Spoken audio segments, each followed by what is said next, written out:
Aggiornamento di calciomercato Inter nel giorno che segna il via di fatto dell'operatività della nuova Inter di Oktay. Siamo in attesa di questo vertice molto importante tra Inzaghi, la dirigenza e i vertici del fondo californiano, un incontro che servirà, diciamo, per le presentazioni di rito e un incontro al quale farà seguito poi un altro vertice all'interno del quale verranno tracciate poi le vere e proprie linee guida principali per questo mercato estivo 2024 e quindi per gettare le basi dell'Inter 2024-2025, come vi ho raccontato nell'ultimo episodio pubblicato nelle scorse ore. Sappiamo però già da adesso delle cose, qualcosa che possiamo aspettarci da questo mercato, e se abbiamo capito bene quelli che sono i segnali in arrivo, secondo me possiamo già identificare quello che può essere il primo colpo dell'era Oktay, il primo colpo con cui Oktay intende presentarsi ai tifosi dell'Inter. Mettiamola in questa chiave qua. Ne parliamo nell'episodio di oggi. Ben ritrovati amiche e amici passioni interisti. Vi invito a lasciare un mi piace. Se non l'avete ancora fatto, mi raccomando, iscrivetevi al canale, clic sul tasto iscriviti, così ci supportate e non vi perdete neanche uno dei nostri contenuti ogni giorno. Zielinski e Taremi sono affari già fatti, già portati avanti negli scorsi mesi. Nelle scorse ore anche il presidente del Porto ha nuovamente confermato che l'attaccante iraniano è in arrivo all'Inter a parametro zero. Ma non basta. Inzaghi è stato molto chiaro, Inzaghi stesso dopo la partita col Verona ha detto che serve anche altro, sia da un punto di vista puramente numerico che dal punto di vista della qualità, se si vuole andare ad alzare l'asticella, come stanno dicendo un pochino tutti all'Inter. In questo senso, allora chi può essere il primo vero colpo dell'era Oktay all'Inter? In senso di operazione che viene proprio conclusa sotto la guida di questa nuova proprietà. Due possibili strade, secondo me. Una è quella che porta alla preferenza probabile di Simone Inzaghi, nel senso che se potesse decidere Inzaghi, sono abbastanza convinto che il primo colpo tra i nomi fattibili sarebbe Albert Gudmundsson, l'attaccante islandese del Genoa, classe 97, forse la più grande rivelazione di questo campionato di Serie A. L'Inter lo sta seguendo da diversi mesi, si è informata, si è mossa, ci sono stati dei contatti, è un obiettivo sensibile. A Inzaghi piace perché aggiungerebbe qualità e, dico io, anche personalità in un reparto che ha bisogno di un calciatore più imprevedibile, con caratteristiche diverse, soprattutto dopo l'addio di Alexis Sanchez, che ormai appare scontato. 16 gol totali quest'anno, di cui 14 in campionato. Gudmundsson è anche rigorista, una cosa che all'Inter fa comodo e assolutamente non guasta. L'idea di un attacco Lautaro Martinez, Thuram, Taremi, Gudmundsson affascina tanto, anche nell'ottica di poter sostituire le pedine titolari senza poi avere tanto dislivello con chi subentra. E quindi si può andare a lavorare anche su delle rotazioni partita dopo partita, soprattutto quando il calendario sarà molto denso e molto ingolfato.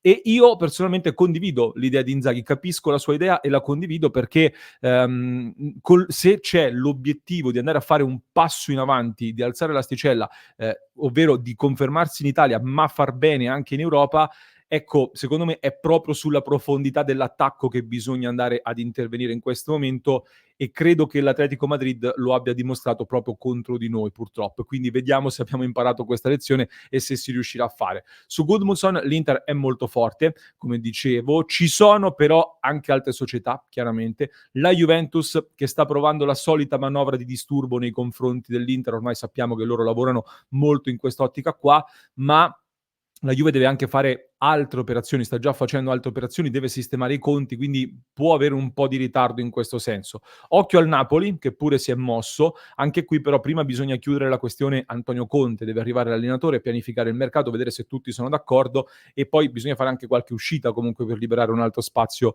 lì davanti. Quindi l'Inter in questo momento sembra aver accumulato un vantaggio in termini di programmazione sulle altre rivali, è chiaro però che con il ritorno di Correa e di Arnautovic che andrebbe piazzato bisogna fare in fretta, ecco, per capitalizzare questa occasione. Col giocatore dubito che ci saranno dei problemi perché anche da come parla sembra piuttosto attratto, ecco, dalla prospettiva di arrivare all'Inter. Anche la scorsa settimana ha rilasciato un'altra intervista in cui dice di preferire la Serie A piuttosto che il passaggio in Premier League in questo momento. Gli piace anche un ruolo alla Mkhitaryan, ha detto, e tra tanti giocatori che poteva citare è andato a citare proprio Mkhitaryan, abbastanza curioso. Però il Genoa qualche problemino ce l'ha da valutare, quindi magari trovare un incastro con una formula particolare, creativa, si può fare.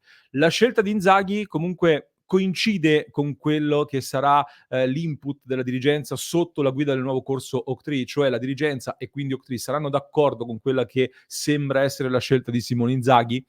Secondo me ci sono diversi indizi che invece portano in un'altra direzione. Quali sono questi indizi? Il primo, la necessità di chiudere il mercato in attivo o almeno in pareggio.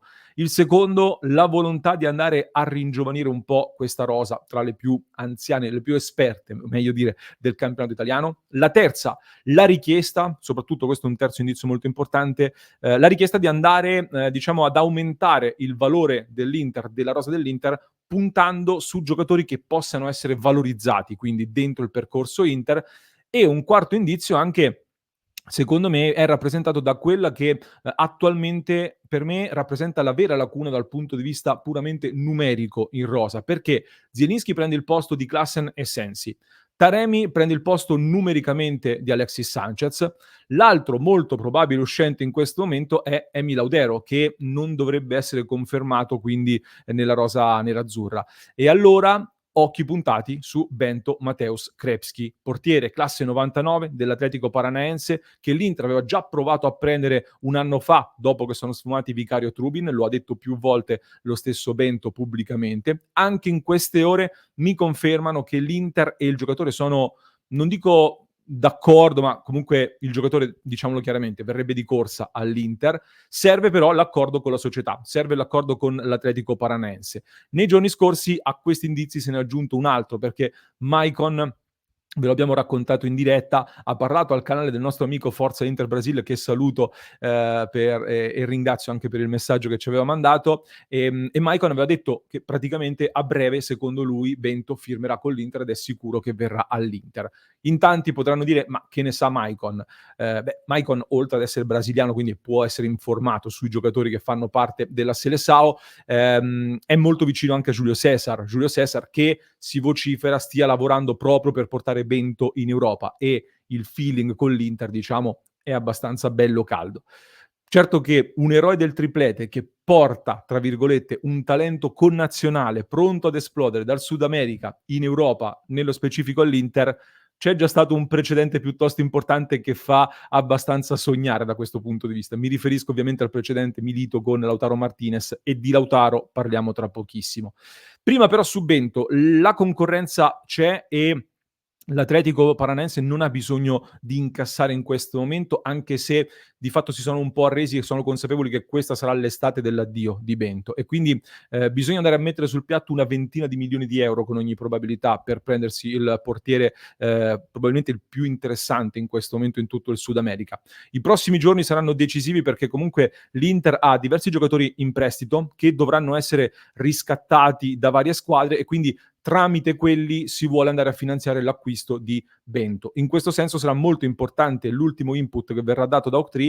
Chiederà delle plusvalenze subito per chiudere al meglio questo bilancio, oppure le eventuali cessioni che verranno fatte adesso potranno servire appunto a chiudere il colpo Bento? È un fattore molto importante, perché la Coppa America nel frattempo può essere un rischio, ma per certi versi può essere anche un alleato, nel senso che non credo che sarà il titolare del Brasile nella Coppa America, quindi Bento potrebbe anche non giocare e non mettersi ulteriormente in mostra e in vetrina.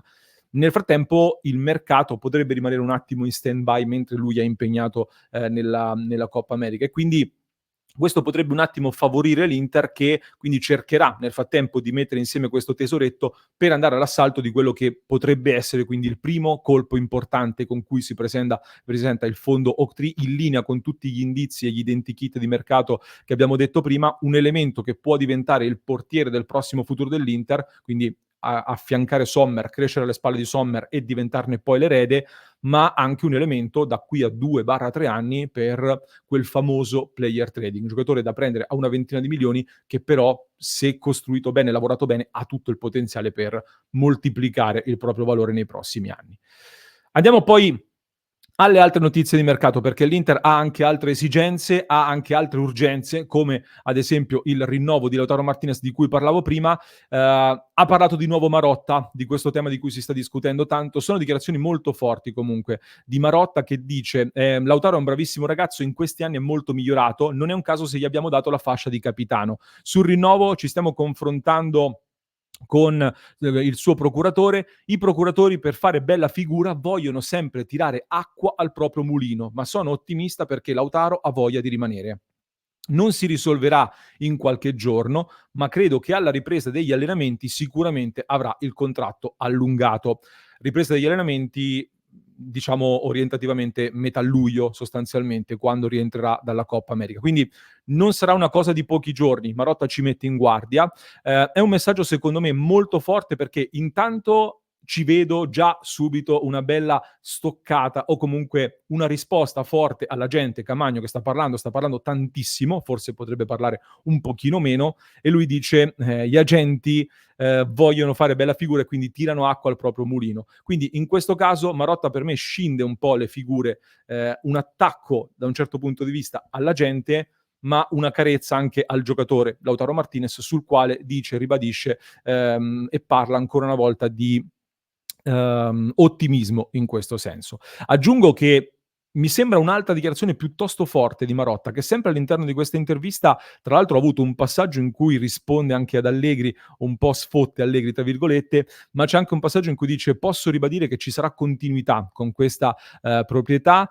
Volevo dire a tutti quelli che parlano male di noi, spinti dalla cultura dell'invidia e diffondono notizie tendenziose che dipingono una società allo sbando, che l'Inter è una società viva e vegeta e in grande salute."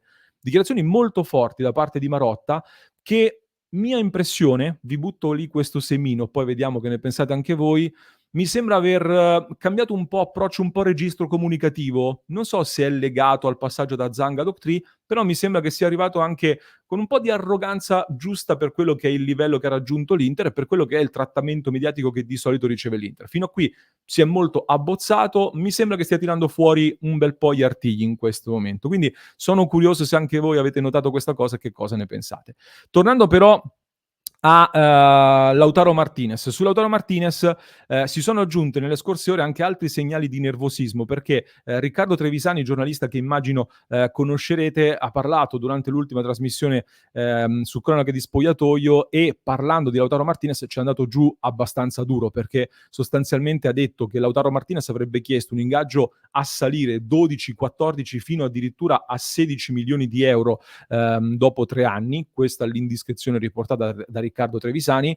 E poi Trevisani ci è andato giù abbastanza duro su Lautaro, perché ha detto che è vero che è molto forte, è stato il miglior giocatore della stagione dell'Inter, eccetera, eccetera, però al mondiale è andato a fare il portaborracce, ha detto sostanzialmente Trevisani, che ha detto che in Champions League 35 partite, 6 gol, ogni stagione ha un buco di 2 mesi e mezzo senza fare i gol, in nazionale gli ha tolto il posto Julián Álvarez, quindi dice: "Non dico che non debba essere più pagato, che non sia più forte, ma dico che se dobbiamo parlare di LeBron James, Lautaro non lo è."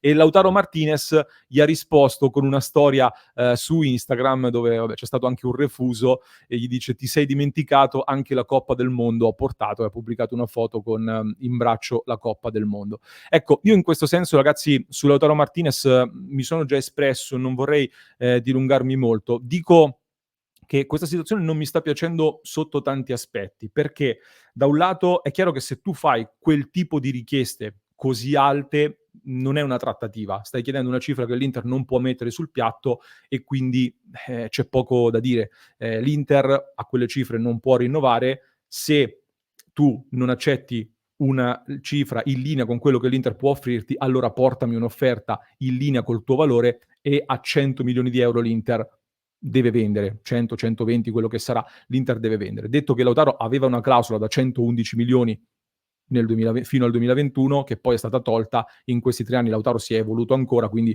la cifra dovrebbe essere anche superiore in teoria. Dall'altro lato però non mi piace anche quel clima che si sta creando, in cui tanti stanno spingendo per scaricare già Lautaro Martinez, e mi sembra una cosa anche molto fomentata dai media in questo senso. Anche perché su Lautaro si sta dicendo anche molto: ma se lui poi rinnova quelle cifre, tutti gli altri verranno a bussare per avere delle cifre più alte.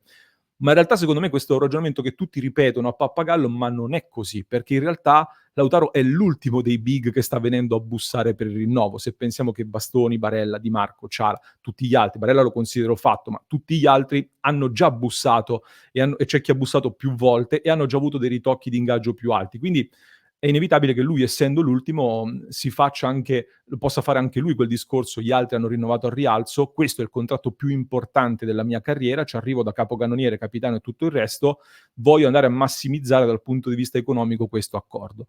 Detto che appunto da parte di Marotta c'è questa forte scissione tra la figura dell'agente e di Lautaro Martinez. È chiaro che Lautaro ad un certo punto, se davvero vorrà rinnovare, dovrà azzittire il proprio agente e spingere per il rinnovo. Però al momento Marotta fa passare anche questa direzione qua. Poi su Lautaro si è discusso tanto sul quanto vale o non vale. Per me la critica di Trevisani è abbastanza eccessiva, come un po' nello stile di un giornalista che ha sempre bisogno un po' di fomentare e di alzare i toni, anche perché diciamo potremmo controrispondere dicendo: "Ma allora ditemi un altro attaccante che all'età di Lautaro Martinez ha avuto questo rendimento qua, questa crescita qua, questi trofei qua". Non ne vedo molti e per me Lautaro oggi lo puoi mettere nella lista degli attaccanti più forti in circolazione per merito di un contesto che lo ha valorizzato, sicuramente sì, ma per merito anche delle stesse caratteristiche del lavoro che fa lo stesso giocatore. Anche perché in tanti mi dicono: "Ma con Inzaghi tutti gli attaccanti fanno più di 20 gol". Sfido a dirmi qual è l'elenco di tutti gli attaccanti che hanno fatto più di 20 gol a stagione con Simone Inzaghi. Secondo me non sono così tanti e non sono tutti come tanti dicono. Ma chiudendo questo discorso su Lautaro Martinez, io mi auguravo che questo incontro che ci aspettiamo in settimana con la gente potesse portarci più vicini ad una definizione di questa trattativa che invece, da come dice Marotta, andrà avanti ancora per qualche settimana. Per me non ci resta che attendere, che aspettare. Credo che se possibile tenere i migliori calciatori debba essere sempre la scelta base da parte di una società che vuole alzare l'asticella. È chiaro che bisogna farlo dentro dei parametri corretti per quelle che sono le valutazioni della società. Poi, come dicevo, dovesse arrivare un'offerta sopra i 100 milioni, si vende, perché comunque si vende chiunque. Trovare un sostituto all'altezza, ci stiamo già lavorando anche noi, non sarà semplice, ma l'Inter ha sempre dimostrato di saper cadere in piedi e poi magari con quelle risorse lì puoi anche andare a completare la rosa con un difensore. Si parla molto di Buongiorno, ho parlato anch'io di Buongiorno stamattina, però ho parlato con delle persone ben informate, mi hanno detto quant'è la cifra che richiede il Torino per Buongiorno e sono rimasto abbastanza scioccato, quindi non so quanto possa essere concreto Buongiorno, soprattutto per le società italiane, vedremo. Si può andare poi a sostituire meglio Dumfries, magari, un altro nome che rimane in uscita. In ogni caso immagino che l'avvicendamento sulla destra è abbastanza probabile, così come appunto si sta delineando la situazione con Dumfries sul rinnovo ancora in bilico, e poi ci sarebbero anche più margini magari per andare a fare un nuovo colpo alla Bissek che da quello che continua ad emergere l'Inter vuole provare a fare. Un altro giocatore che ancora non è uscito, probabilmente un profilo comunque più giovane, pronto a fare un salto di qualità importante da valorizzare, proprio come è stato fatto un po' con Bissek in questa stagione. Queste sono quindi delle linee guida importanti. Mi raccomando, ragazzi, clic sul tasto iscriviti perché porteremo tanti contenuti in queste ore, che ci sono tanti argomenti da approfondire. Fatemi sapere un po' le vostre opinioni anche su quelle che sono le mie opinioni che vi ho portato in questo contenuto di oggi. Vi invito a fare un salto su passioneinter.club. Sono ore molto calde nel club di Passione Inter, quindi se vi va di entrare a far parte del nostro gruppo di analisi, fate un salto su passioneinter.club. Mi raccomando, ne vale davvero la pena. Vi lascio con un altro approfondimento che trovate in descrizione per chi ci ascolta in podcast, mentre per chi ci segue da YouTube vi basta cliccare qui.